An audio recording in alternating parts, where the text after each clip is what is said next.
Before Tyson Foods, before Walmart, and before J.B. Hunt, there were the farmers. They're still farmers, but in our area, certain produce thrived and was produced commercially. That's right. 5 News reporter Jose Carranza introduces us to a generational farm in Fayetteville that's continuing its historic livelihood.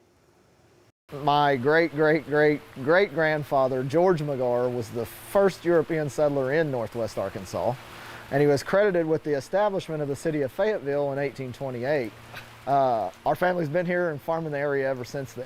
Dennis McGar comes from a long line of farmers. Farming isn't what we do, farming is who we are. He says produce like strawberries, tomatoes, grapes, and apples were popular to grow in this area from 1900 to 1970. Some of the processing plants left this area in the 70s, 80s, and in the 90s, and a lot of that production moved elsewhere when that happened, and of course a lot of the farms have become subdivisions since then. McGar says there's a couple of other farmers that still grow strawberries, but it can be difficult for reasons many Arkansans are familiar with. Sometimes as farmers we mess up, and that shows up real fast, but the biggest challenge we have is weather. The weather in northwest Arkansas area is super volatile.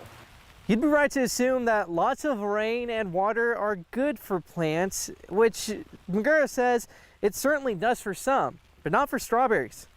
They like dry weather. So we've got some disease issues because of all the rain, and we ended up losing pretty much the back half of our strawberry crop.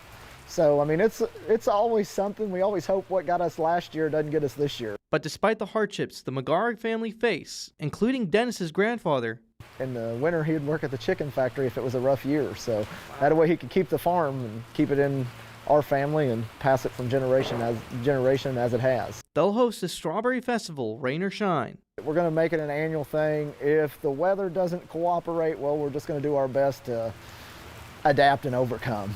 In Fayetteville, covering news where we live, Jose Carranza, 5 News.